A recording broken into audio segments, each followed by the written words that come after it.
Yeah, go ahead. Okay. Well, thank you all for being here. As you know, we can't all possibly agree on all public policy issues that are important to the community.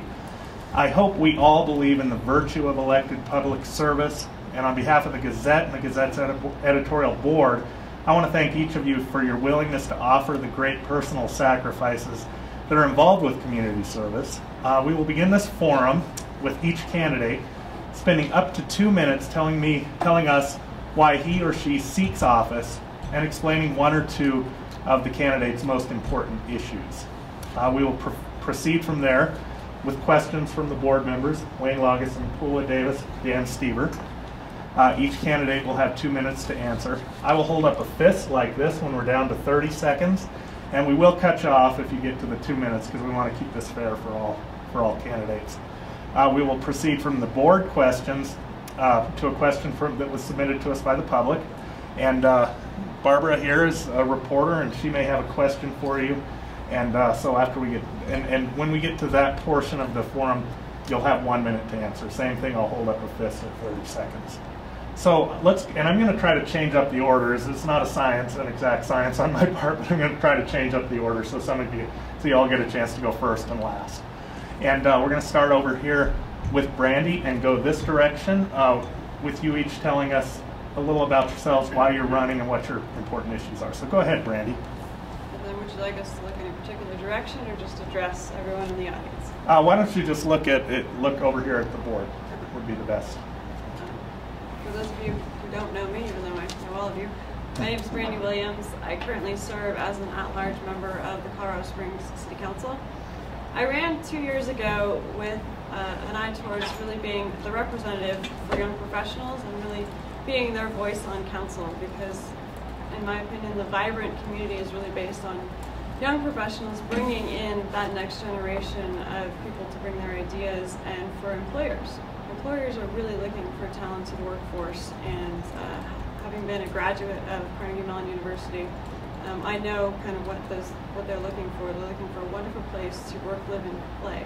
Now in the transition to a District 3 council member, downtown would be in my district, and downtown again is it's the heart of the city, and it's where those young professionals are really looking to have a vibrant social interaction with each other, a great place to work, and a great place to play. So that's again why I'm running and trying to continue my service on City Council.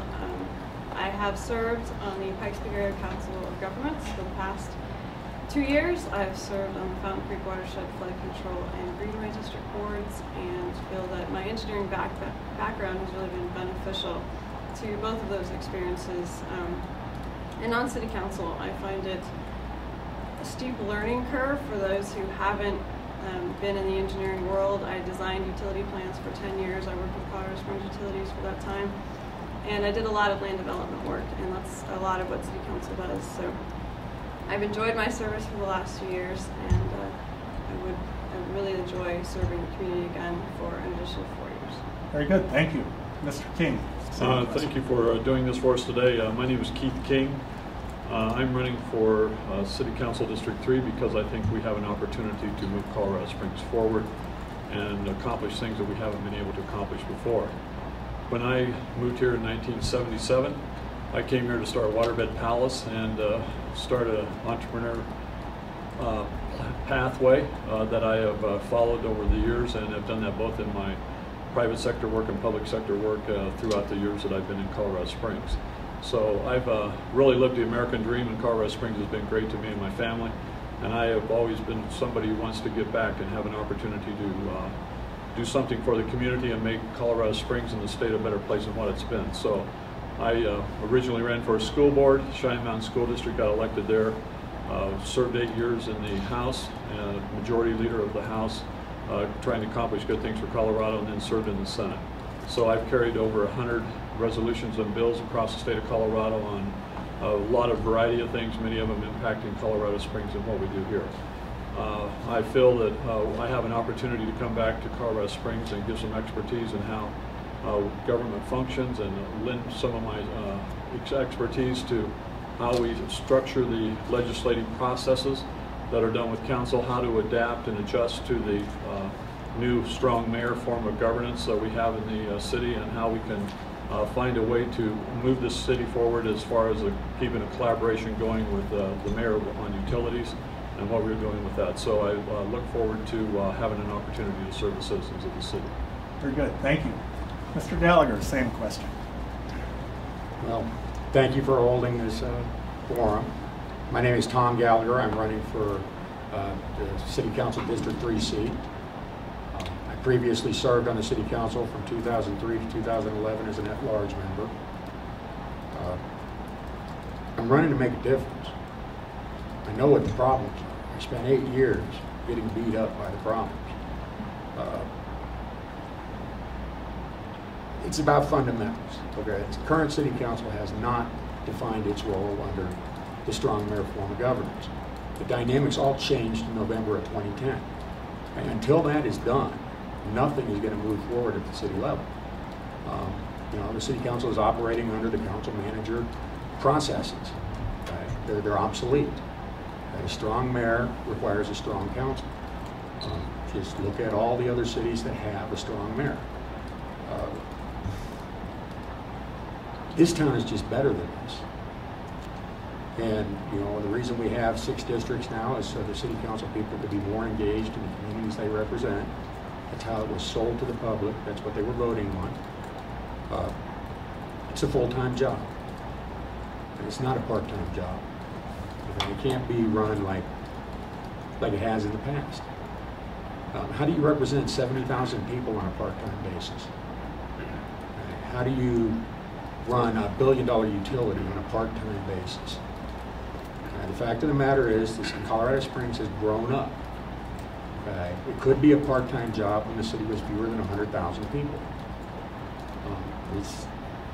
But you know, it's about addressing basics. Okay? If you don't have good fundamentals, you can't do anything. Okay? So, adapt or die. And I don't think Colorado Springs is a community that's going to go anywhere. It's Darwin. Okay, survival goes not to the strongest, not to the smartest, okay, but the one most able to change. Thank you, Mr. Gallagher. Mr. Binsberg, same question. Hi, I'm Jim Binsberg. I'm a Colorado Springs native. I was actually born right across the street from the Gazette at the old St. Francis Hospital. So not only was I born in this district, I was raised here, went to Cheyenne Mountain Schools, graduated from Fountain Valley School, eventually earned a degree in journalism from Colorado State University. I've had experience at all levels of government, even though I didn't continuously reside in this city during that time. I've spent considerable time in Washington, D.C., at the federal level, in Denver, at the state level, and I served 8 years at the Board of County Commissioners, twice serving as its chairman. It is because of that experience at the Board of County Commissioners, I would like to transfer my skill set to the City Council. I'm familiar with both forms of government. They both have their pluses and minuses, but under the new form of council mayor, we need to make sure that we adapt to that form of government, which was given to us by the voters, and we need to make that work. I believe there's some very critical issues facing this community as we go forward. And the next 2 years will be especially crucial to the city of Colorado Springs, how we deal with stormwater, how we deal with the future of our Forest Service Utilities Company, and how we deal with things like ambulance service. Very good, thank you. Next question will come from Board Member Poola Davis, and we're going to start over here with Jim and go the opposite direction. Okay. My question for you is about council pay. On the ballot in April, we're putting before the voters an increase in council pay, which would be about half of the mayor's salary, $48,000. I'd like to hear what your thoughts are on that, and specifically if you think $48,000 is too much, too little, or if you don't agree with increasing council pay. When I first decided to run for this office last October, I knew full well that the salary was $6,250 a year. It wasn't an issue in my consideration. I didn't worry about what the salary was going to be or if it were going to be raised. I believe that there may be some increase that's necessary to keep pace with inflation, but I do not support the current proposal to raise council pay to $48,000 per year. It has been widely panned throughout the community and the constituents that I talk to, and I don't support it under the current scenario. Very good, thank you. Mr. Gallagher, same question. Okay. I do not support the ballot question on the April ballot. It's premature. Council has not provided a job description to justify the increase in pay. I think that the wage is probably right. Okay, given the dynamics that are going to have, you know, what the strong mayor and the changes necessary on council. But once again, you know, you have to tell the public why you're getting the raise. There's a misconception out there that this job is a part-time job and only takes, you know, a couple hours a week. It doesn't. It's a full-time job.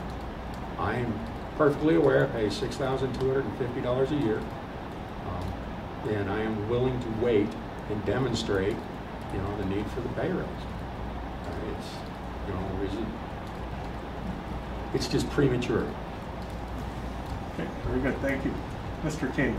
Thank you. I oppose the pay raise for several reasons. One is, I think we need to go through and look at the charter and redefine the job description and the division of labor that is developed between the strong mayor concept and the council. And I think that's the first place we start. We come up with a strategic plan to look at how we are going to run council and how that particular role plays out. I think we should follow some of the lead of Denver. Denver has their main meetings in the evenings, on Monday evenings, and they try to encourage more participation.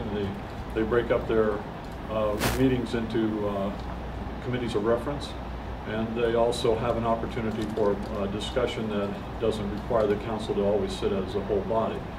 That's the way the legislature works, and frankly I think if we would run this more like the legislature and how the legislature is organized. We go through 600 bills in a session at the legislature, and it's managed very well, and it's done within 4 months, and it's done efficiently. It goes through 2 houses. It doesn't even just go through 1 house, it goes through 2 houses. And so it's very possible to streamline the process, and I think take some of the frustration out of the process that has been there because of the way the process is defined and how the bills come forward, how the ordinances come forward, and those types of discussions come forward.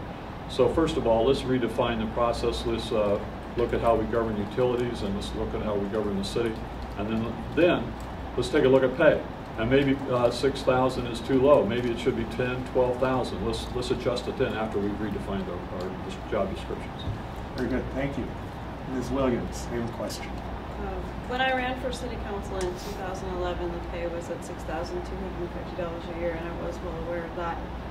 Having been on council now for 2 years, I realize the workload is about 60 hours a week. I understand there's different forms of government, but this particular form of government, you are immersed in the people.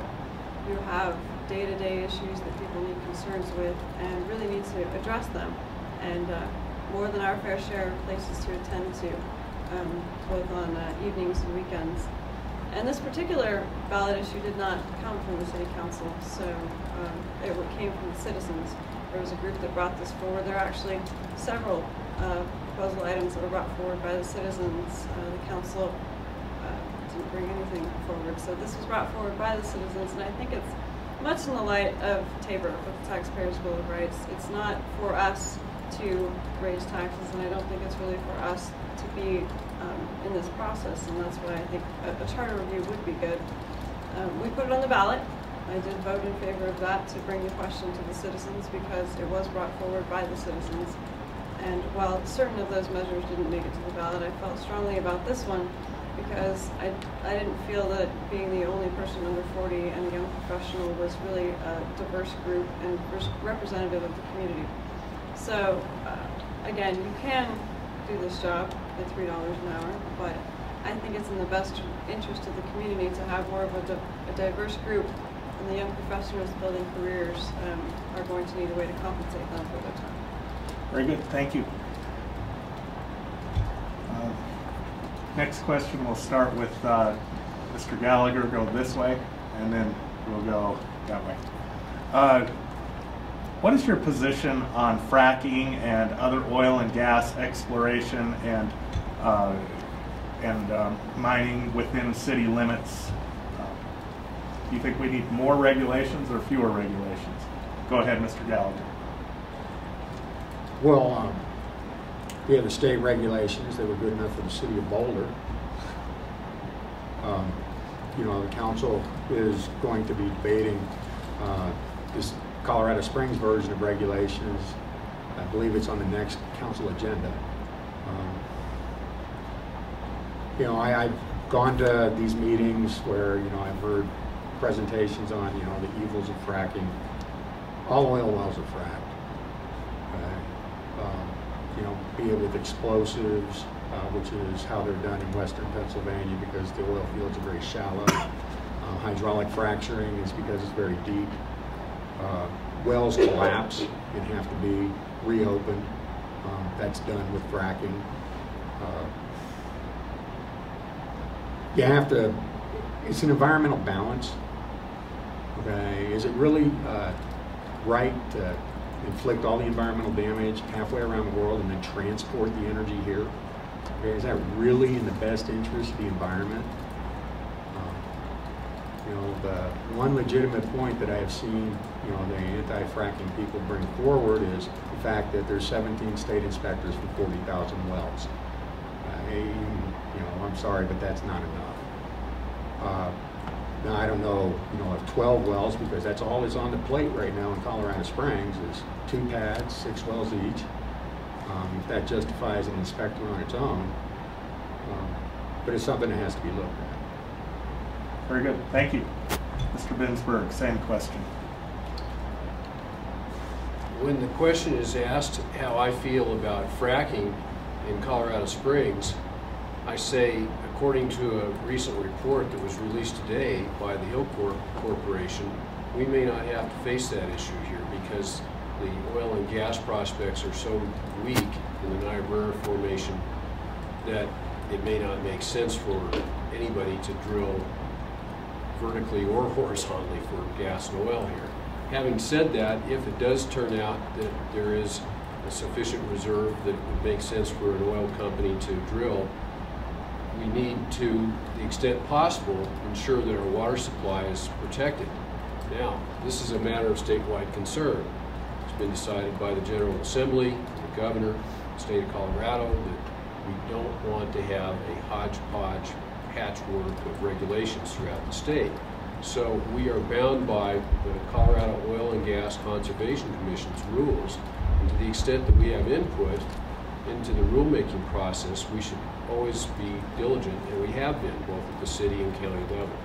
But ultimately, we need to realize that this is a matter of statewide concern, and much as we'd like to impose our regulations on the industry, it's not possible under the current governmental framework. Okay, thank you. Very good. Mr. King? Thank you. The rules came up for review when I was in the legislature and the Senate about the rules that were imposed by Governor Ritter on this particular issue.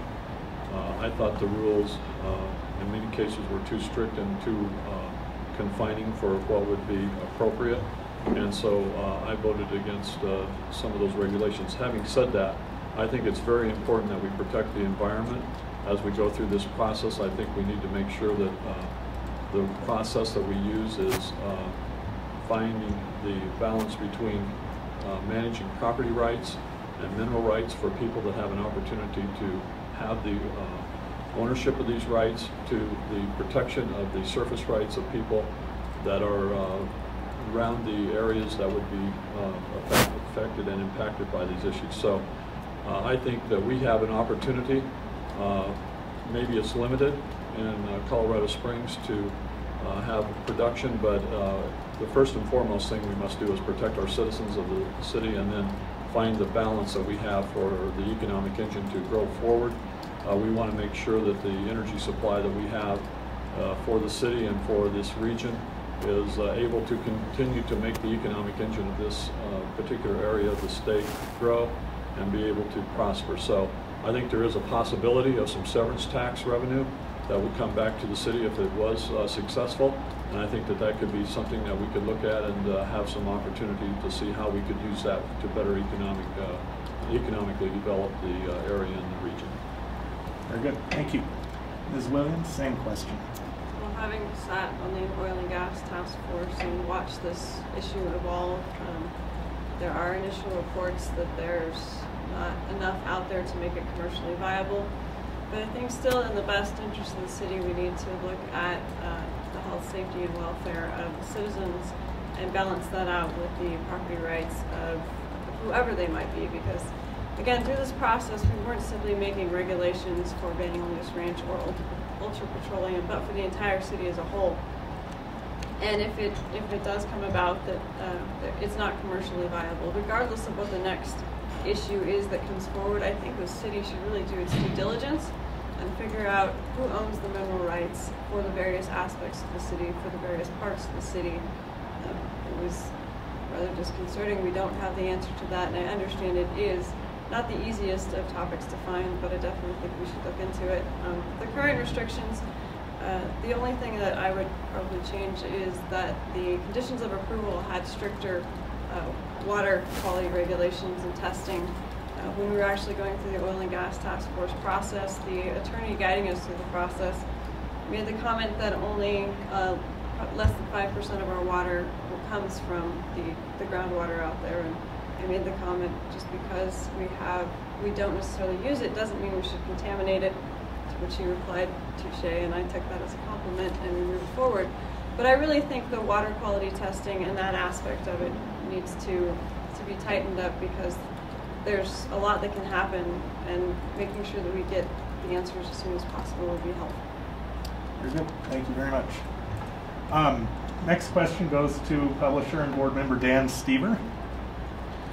Since getting here to Colorado Springs, one of the broader issues that I hear everybody talking about as I meet with different groups is just general economic development of Colorado Springs. The notion that the good old days, we'd like to return to at least some of the moderately strong growth years, and that for the last few years we've been kind of in a I don't want to use the word stagnant, but because there's a lot of things happening and so still good things going on, but we haven't been growing really at certainly the clip that we would like to be. So from your perspective, what are the one or two things that Colorado Springs could and should do to enable the city and the area to get going again in terms of growth? One or two key enablers to get going. We're going to start with Mr. King. Thank you. I think that's a really good question, something that I would really like to focus on and continue some of the work that I have done at the legislative level. I tried to work on the process of bringing Intel into Colorado Springs when it came to Colorado Springs, and worked on business incentive agreements at that time, which were trying to help mitigate some of the problems of the Gallagher Amendment and how we figure business personal property tax and how that plays out in the economic development engine of businesses in the state of Colorado. So we need to look at how we create primary jobs, and whenever you have manufacturing plants that are intense in type of productions that Intel was, it makes it very difficult for them to come to Colorado Springs because of the way that we do business personal property tax. And so I think as a state, we need to look at that issue and try to work on how to make that issue better. So that's one of the areas I think we need to do. I think another area that we can work on is try to capitalize on the natural resources of the beauty of Colorado Springs, and how people like to come here and live here, in the parks that we have, and the aspects of living in the mountains and what it's like to ski and those types of things, and try to capitalize on that. And then finally, I think the third thing I would say, I'd like to make this an entrepreneurial hub and try to come back and create an opportunity for entrepreneurs to come back and have a chance to start small businesses and be able to be successful in the Pikes Peak region. Very good, thank you. Mr. Gallagher, same question. Okay. Starts with, the mayor's done some remarkable things in changing the culture. Our regulatory processes are burdensome, they're restrictive. Essentially, government views everybody as a criminal. It makes it easier for government to manage the problem. There is no customer service. You know, I don't know why land developers pay professional engineers to design their projects, because city staff just picks them apart. And, you know, if you're not going to allow the project to move forward, why require the professional engineer stamp? Like I said, the mayor's, you know, it's a culture shift. Okay, people are good. Okay? People are basically decent, and government has got to stop this suspicion thing. Yes, there are abuses, okay, but you deal with the exception as the exception. You don't paint everybody as the rule. Colorado Springs is a remarkable community. It's full of amazing people. It has a history of just being at the forefront of everything. You know, in 1900, it was the most prosperous community on the face of the planet because of Cripple Creek Gold. Okay? In the 40s, Alexander Films, you know, dominated theater advertising all over the world. Let Colorado Springs be Colorado Springs. Stop trying to make it over in the image of other places. Very good, thank you. Ms. Williams, same question. I'd take a three-pronged approach. I think we really need to support the businesses that we have here currently and make sure as the utility and as the government we are doing everything we can to support them, because they've already made that commitment to Colorado Springs, and the first thing that we can do is keep them here in this city and really do all that we can to support their business. The second is we need to court entrepreneurs. We need to have a system that we can plug them into, because the entrepreneur is the big idea person, and then they need someone to help with the finances and having that angel investors and all the pieces that come together. But we need a way to plug in the kind of the big idea, that next generation of entrepreneurs, into a system.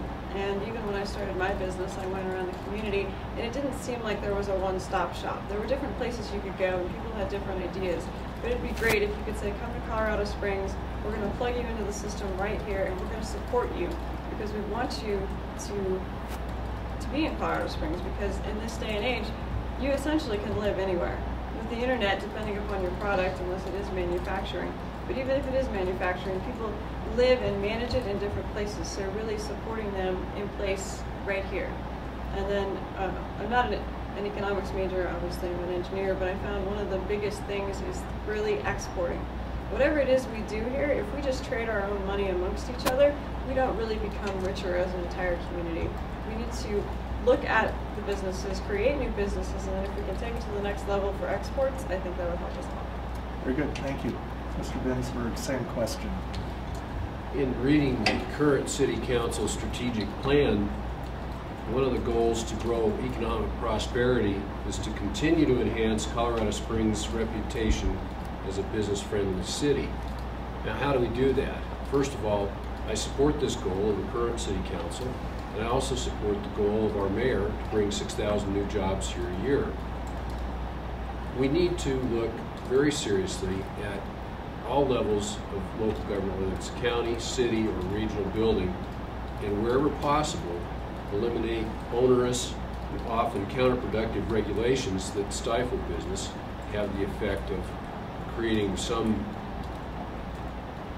divisiveness between the business community and city government.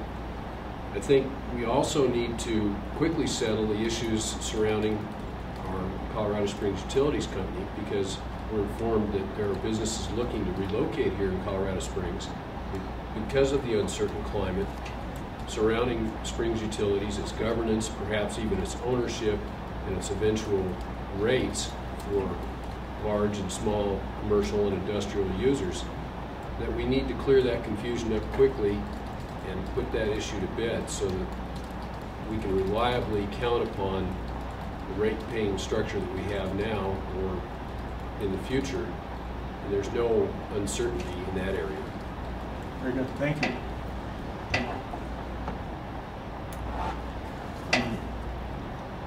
How should the city go about funding its tens of millions of dollars worth of essential stormwater infrastructure needs that we keep hearing about? And we'll go ahead and start with Ms. Williams and move this direction. I'll just do a little history lesson because I know there's often things that people read in the paper and see on the news. We had a regional business trip to Portland back in May of last year. Thankfully, we were all able to sit in a room and say, all right, we're going to tackle this issue. We came back, we started planning meetings. Commissioner Latham and I sat down and said, let's bring this issue to the forefront. The mayor said, I'm on board. We had the Sand Creek Summit. We kind of put a stake in the ground so that we knew where we were starting from. So we'd have a list of needs and the dollars allocated towards it. That report came out in January, 2 months ago, and we just kicked off what we're calling phase 2, which is essentially to answer that question. It really is, what is the best way to fund this? What are our options? Hopefully we're going to get Summit Economics involved to really do a deep dive as to where we need to go. So while I wish I could tell you I had the answer, I don't think we've done enough due diligence to really figure out what that best approach is. There are different options on the table, but what the best one is for the community, what the best timing is for it, and really what are all the different pieces we haven't yet thought of that the community can bring together, I think that's going to come out over the next few months. Very good, thank you. Mr. King. Thank you. Well, whenever you have a watershed and an area of, like we have in Colorado, where we even pump water from the other side of the mountain over here to get it to our area, water becomes something that we all fight for. And then we try and figure out what to do with it once we've used it. And so I think this needs to be a regional approach.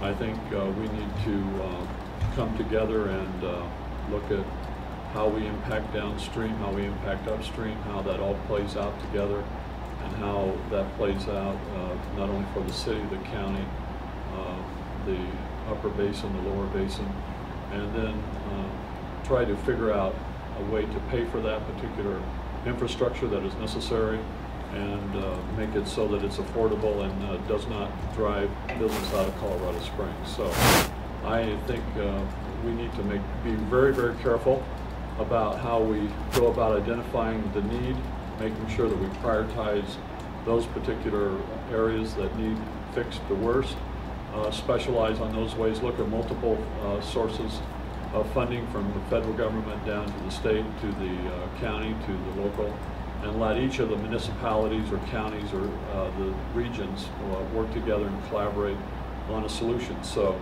I think we have to be really careful to do that. I'd like to try and see how we do something similar to the Southern Delivery System and have some of the stormwater mitigation mitigated by the utilities as they have built their infrastructure. Very good, thank you. Mr. Gallagher, same question. Well, I would like to thank you for saying that the number is tens of millions, not hundreds of millions. You know, if the $900 billion or $1 million number was to be believed, that means that every land reviewer, every developer, every elected official in the last 25 years is guilty of criminal negligence. And that's just not the case. My position on how to fund it is the same one that I had in 2005, and that is a voter-approved stormwater project. It is incumbent on the elected officials to make the case, which means it has to be factual. You know, I've noticed in the past that these issues tend to, there's a crisis, you create the crisis, and all of a sudden you do the action, and then it goes away. I believe that we have to maintain our stormwater infrastructure, but I also know that we spent $60 million on the stormwater enterprise when the number was only $300 million, which means in 2010 it was $240 million.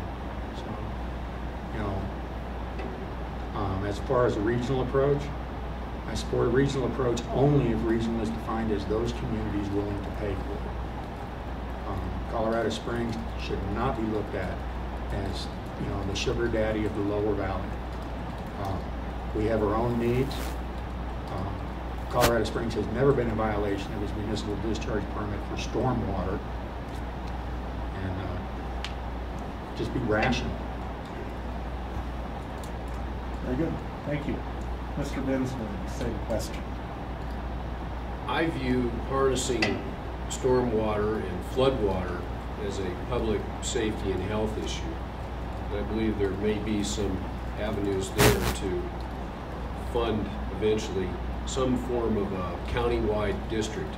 You know, whether requires the participation of all the entities in the county or not, it is in fact an obligation that we have to our neighbors to the south in Pueblo, who were kind enough to issue us a 1041 permit to build the southern delivery system. And when that comes online in the next 2 years, that will be a great aid to attracting business and keeping our lawns green here in Colorado Springs. So there are other models in the state of Colorado that we might follow. We currently have a Fountain Creek Greenway District set up for floodwater mitigation. There's a task force, and I commend the efforts thus far of the countywide task force that has addressed this issue. And I believe that once we come to grips with the problems, whether it's 100 million or 900 million, whatever that number is, it's clear that everyone in the county contributes to the problem, and we need to make certain that our projects are up to date and we don't endanger any public lives as a result of our negligence. Very good, thank you. The next question we have comes from one of our readers, and would you like to ask that? What's that? Yeah, I think we should go ahead and ask. We asked our readers in the paper yesterday and today to send us questions that they would ask you if they were at this meeting, and the one that we chose to ask is, what is your position on Tabor? As far as whether there are things in Tabor that you would like to see changed, or whether you support Tabor as it affects the city, and you want to give them. Yeah, we're going to go ahead and start with Mr. Binsberg and go this direction. Okay.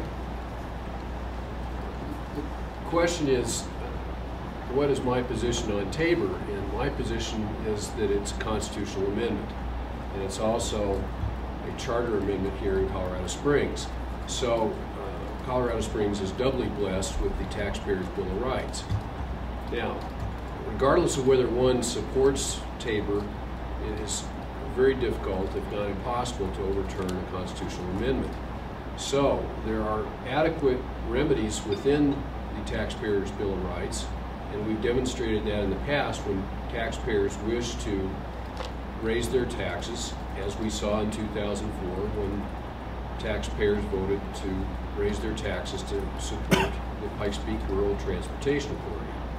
So it's not a broken system that has to be immediately changed. There are challenges at the state level we don't need to get into here with competing constitutional amendments in state law.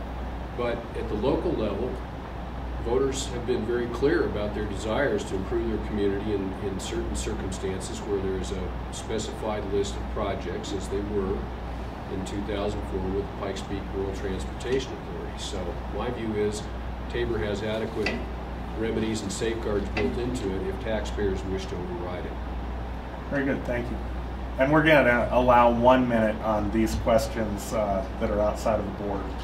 So go ahead, Mr. Gallagher. Well, I have a record. In 2009, I proposed, amending the city's version of Tabor to clean it up. Okay, if you want a new tax, you want to increase an existing tax, if you wish to impose an indirect fee, that power belongs to the people. The problem with the city Tabor is that it uses different formulas than the one in the state, and then mandates the city to use the lowest number.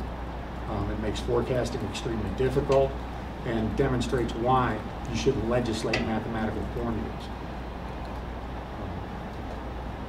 Very good, thank you. Mr. King. Thank you. Tabor has helped, I think, the city of Colorado Springs prosper and make sure that we find an appropriate balance between how we structure governance of government and how we do that and how we do a free enterprise system. So I think in the long term, Tabor has been beneficial.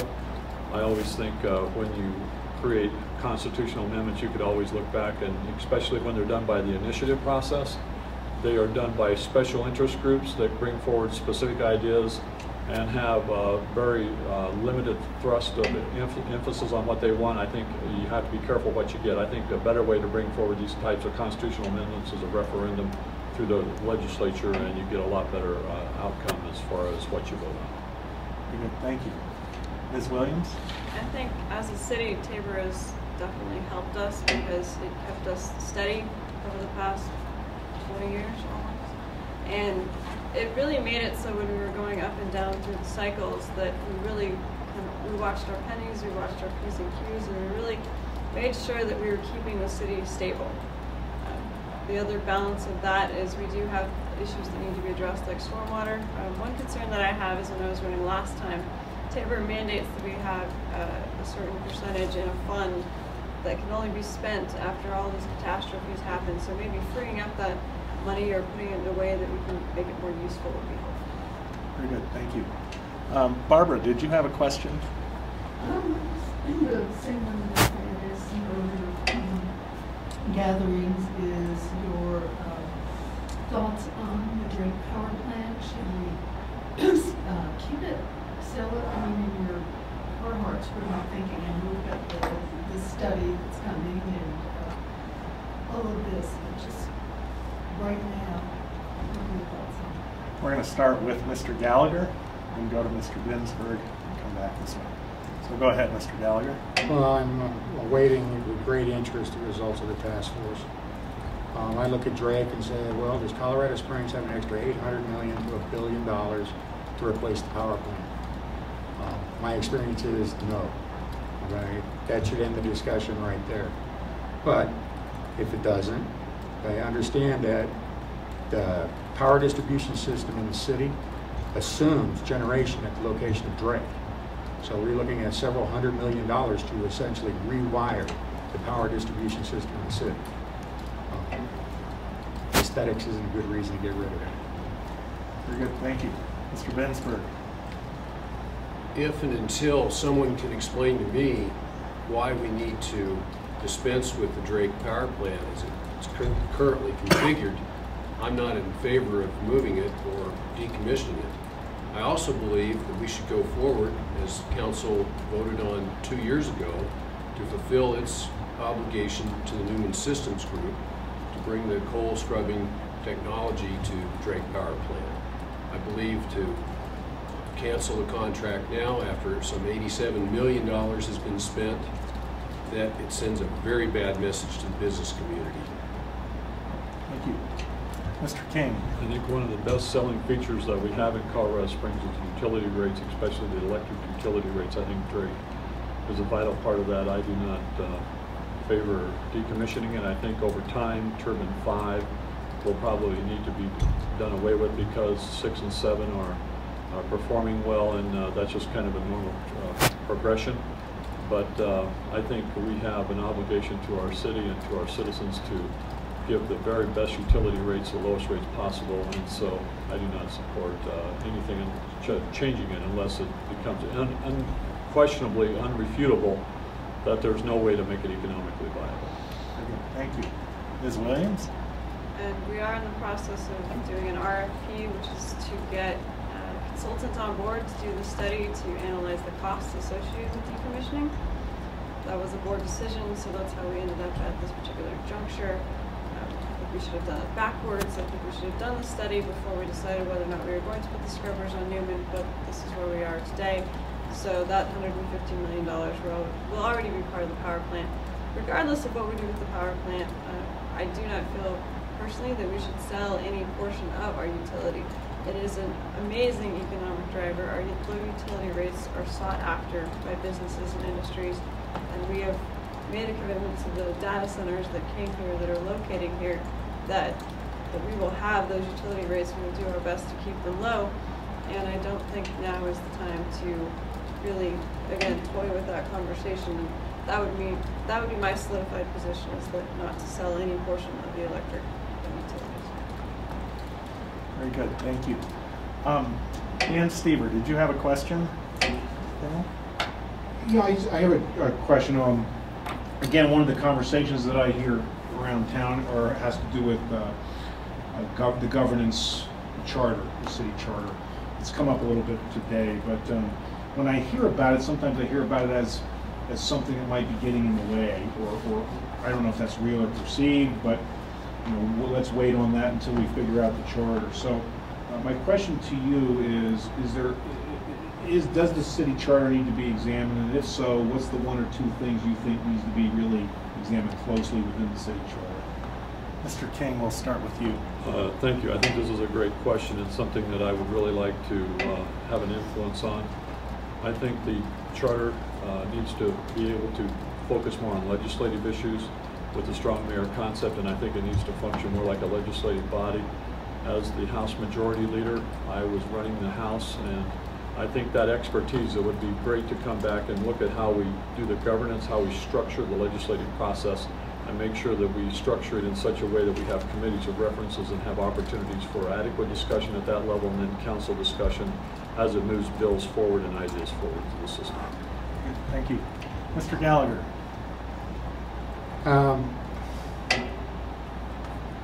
We created a strong mayor form of government. And what we did was essentially line out the phrase city manager and inject the word strong mayor. Well, the council could fire the city manager. The council cannot fire the mayor. This is just one example of how our city charter has been amended into conflict with itself. I think that, council needs to define itself within the parameters of strong mayor, but I'd like to see a charter convention. I'd like to see this community start with a blank sheet of paper, draw the box government, and then tell government that out-of-the-box thinking is no longer permitted. Okay. Very good. Thank you. Ms. Williams. I worked on the Strong Mayor Committee prior to running for council, and one of the things that was told to us in the communities that we researched is it really takes about 5 years to really see where the checks and balances need to be strengthened or maneuvered. So I don't know that we've gotten to that point yet, because there's a lot that council has managed to do within our current charter. We managed to have the lease negotiation for Memorial, and we managed to get that successfully out from underneath the city and onto the University of Colorado Health. So really, I think it's how we approach the position that needs to be looked at, as well as the charter in a few years. Very good. Thank you. Mr. Bensberg.